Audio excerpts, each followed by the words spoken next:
Assalamualaikum warahmatullahi wabarakatuh. Perkenalkan, nama saya Dita Agusti Manela. Nomor BP 1910843014. Baiklah, di sini saya akan mempresentasikan proposal saya yang berjudul Implementasi Kebijakan Penyaluran Pupuk Bersubsidi di Kabupaten Tanah Datar.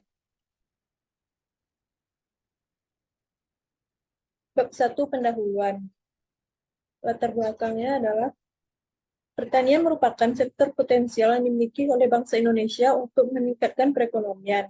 Tetapi dalam pengelolaan dan sistem yang ada pada sektor pertanian menunjukkan masih adanya masalah di dalamnya. Salah satu masalah utama dalam pertanian Indonesia adalah masih rendahnya tingkat kesejahteraan petani.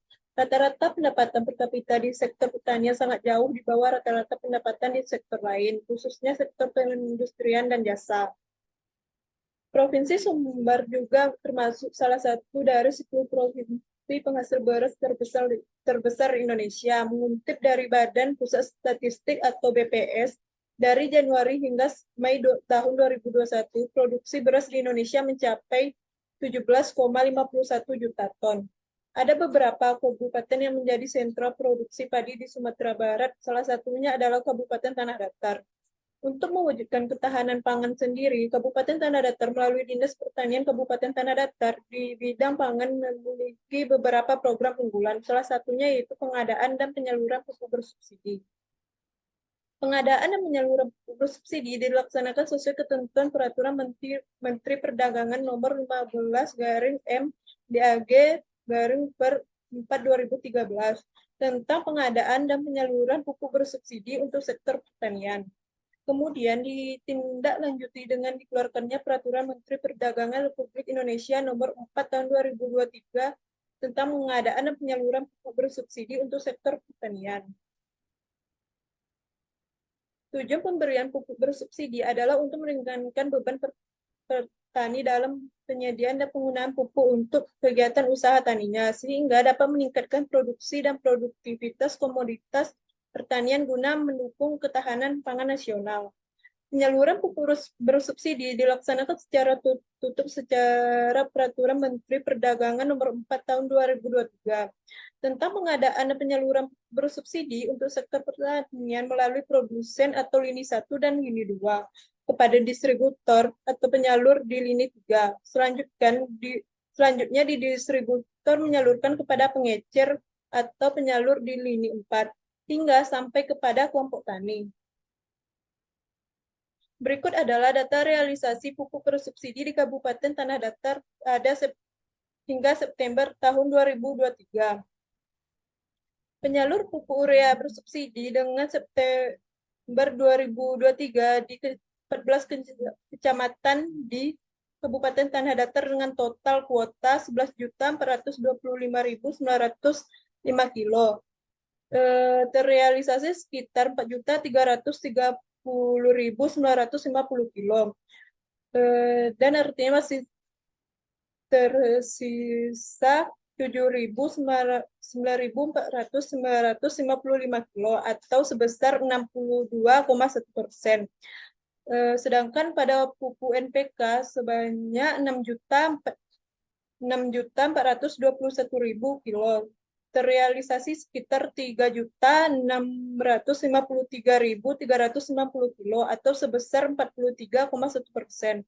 Dan penyaluran MPK khusus sebanyak 198.165 kilo terrealisasi sekitar 5.750 kilo atau sebesar 2,95%. Penyaluran pupuk bersubsidi dialokasikan setiap tahun dari pusat kabupaten Tanah Datar, jumlahnya lebih kurang daripada kebutuhan. Kurang efektifnya kegiatan sosialisasi distribusi pupuk bersubsidi bagi distributor dan kios pengecer pupuk di Kabupaten Tanah Datar, sehingga masih beredar pupuk yang memiliki harga relatif tinggi. Proses penyaluran pupuk bersubsidi di Kabupaten Tanah Datar sebelumnya diaturkan berdasarkan data rencana definitif kebutuhan kelompok atau RDKK. Namun, pada tahun 2023 sudah berganti menjadi alokasi pupuk kepada masing-masing petani dengan alokasi sebesar 30% dari RDKK, sehingga pembagian pupuk bersubsidi ini semakin berkurang. Penerima pupuk bersubsidi pemerintah Kabupaten Tanah Datar dengan menggunakan kartu tani, namun sampai sekarang petani masih belum menerima dan hanya menggunakan catatan atau untuk satu musim saja. Rumusan masalah. Bagaimana implementasi kebijakan penyaluran pupuk bersubsidi Kabupaten Tanah Datar? Tujuan penelitian. Penelitian ini bertujuan untuk dapat mendeskripsikan dan menganalisis implementasi kebijakan penyaluran pupuk bersubsidi di Dinas Pertanian Kabupaten Tanah Datar. Manfaat teoritis mampu digunakan sebagai bahan kajian atau rujukan dalam pengembangan ilmu pengetahuan, khususnya ilmu administrasi publik, terutama dalam kajian implementasi kebijakan sebagai bagian dari tahapan kebijakan publik.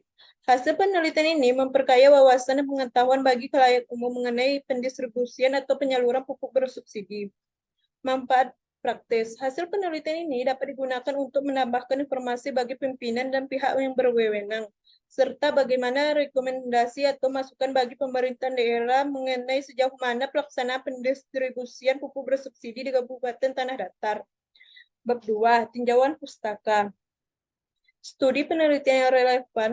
Yang pertama, penelitian oleh Hajan Karundeng yang berjudulkan Implementasi Kebijakan Penyaluran Pupuk Bersubsidi di Kabupaten Pahuwatu.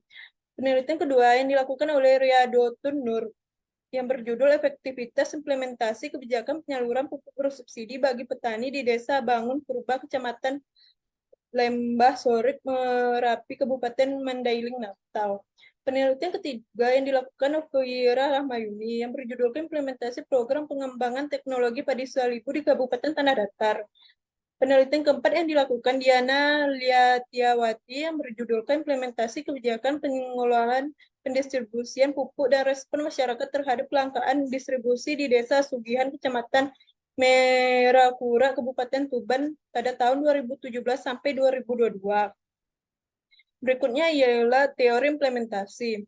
Teori implementasi menurut Van Meter Van Horn, yang pertama yaitu ukuran dan tujuan kebijakan, yang kedua sumber daya, yang ketiga komunikasi antar organisasi, yang keempat karakteristik agen pelaksana, yang kelima kondisi sosial, ekonomi, dan politik, yang keenam disposisi atau sikap para pelaksana. Skema pemikiran.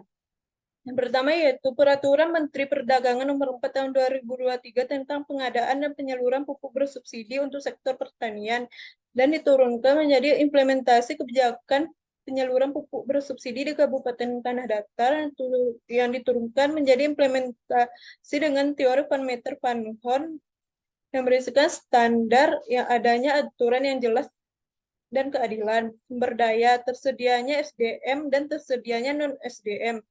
Yang ketiga, sikap para pelaksana, pemahaman pelaksanaan program dan respon yang jelas. Yang keempat, komunikasi antar organisasi, kerjasama semua anggota, dan adanya koordinasi. Dan yang kelima, karakteristik organisasi, adanya SOP, dan jelasnya tanggung jawaban.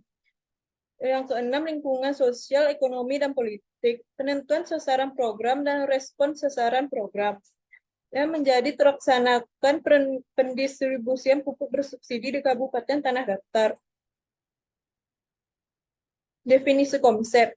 Kebijakan publik adalah sebuah tindakan yang dilakukan atau tidak dilakukan oleh pemerintah yang memperkenalkan pada tujuan tertentu guna menangani masalah-masalah publik demi kepentingan publik. Implementasi kebijakan adalah suatu program yang dibuat oleh pemerintah maupun swasta, baik bersifat individu ataupun kelompok untuk mencapai tujuan tertentu.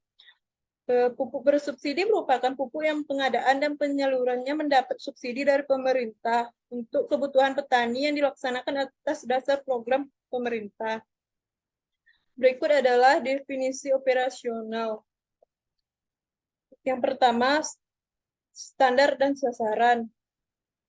Yang pertama, ada aturan yang jelas yang cara mengukurnya dengan cara melihat pemahaman implementer terkait tujuan yang hendak dicapai dalam pelaksanaan program. Indikator kedua, keadilan. Cara mengukurnya dengan cara adanya keadilan dalam pelaksanaan bagi kelompok sasaran kebijakan.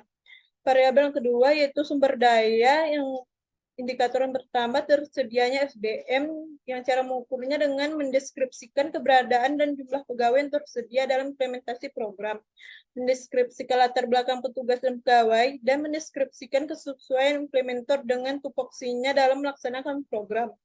Yang kedua, indikator yang kedua, tersedianya non-SDM, yang cara mengukurnya dengan cara sumber dan alokasi dana yang dianggarkan dalam melaksanakan program. Variabel yang ketiga, sikap dan para pelaksana. Indikator yang pertama, respon implementer. Cara mengukurnya dengan mendeskripsikan bentuk komitmen implementer dalam pelaksanaan program. Indikator yang kedua, pemahaman implementer terhadap kebijakan. Cara mengukurnya dengan bagaimana pemahaman implementer terkait penyaluran pupuk bersubsidi di Kabupaten Tanah Datar. Indikator yang ketiga, preferensi nilai yang dimiliki implementer. Cara mengukurnya dengan dilihat dari kecenderungan implementer dalam menerima atau menolak program. Yang keempat, komunikasi antar organisasi. Indikator yang pertama, komunikasi atau kerjasama antar organisasi. Cara mengukurnya dengan dilihat tersampaikannya pesan atau informasi dari program tersebut kepada semua unsur internal maupun eksternal organisasi. Indikator yang kedua, adanya koordinasi. Cara mengukurnya dengan mendeskripsikan koordinasi dan keberadaan organisasi lain yang membantu dan melengkapi kebutuhan pelaksanaan program. Variabel yang kelima, karakteristik organisasi pelaksana. Indikator pertama, struktur birokrasi. Cara mengukurnya dengan dilihatnya dari bagaimana pembagian kerja serta hubungan antar organisasi pelaksana. Indikator yang kedua adalah norma-norma. Cara mengukurnya dengan dilihat dari bagaimana nilai dan norma dari agen pelaksanaan di setiap instansi dalam pelaksanaan program. Indikator yang ketiga, pola hubungan yang terjadi dalam birokrasi. Cara mengukurnya dengan dilihat dari hubungan kerja antar unit organisasi dan masing-masing pelaksana program. Variabel keenam, lingkungan sosial, ekonomi, dan politik. Indikator pertama, lingkungan sosial. Cara mengukurnya dengan mendeskripsikan kondisi sosial di Kabupaten Tanah Datar. Indikator yang kedua, kondisi ekonomi. Cara mengukurnya dengan mendeskripsikan kondisi ekonomi dan kapasitas ekonomi kelompok sasaran di Kabupaten Tanah Datar dalam melaksanakan program. Indikator yang ketiga yaitu kondisi politik. Cara mengukurnya dengan mendeskripsikan kondisi politik di Kabupaten Tanah Datar sebagai tempat pengimplementasian program. Bab 3, metode penelitian. Pendekatan penelitian dengan cara pendekatan kualitatif dengan metode deskriptif. Teknik pengumpulan data dengan cara wawancara, observasi, dan studi dokumentasi. Teknik pemilihan informan dengan cara purposive sampling. Peranan peneliti sebagai human instrument untuk bisa mengumpulkan data dan menganalisis data kualitatif. Proses penelitian dengan merumuskan masalah penelitian, mengumpulkan data melalui wawancara, dan melakukan observasi dan studi dokumentasi. Unit analisis, Dinas Pertanian Kabupaten Tanah Datar. Teknik analisis data, pengumpulan data, reduksi data, penyajian data, penarikan kesimpulan, dan verifikasi. Teknik keabsahan data dengan triangulasi sumber. Baiklah, ini berikut proposal saya. Saya akhiri dengan Assalamualaikum warahmatullahi wabarakatuh.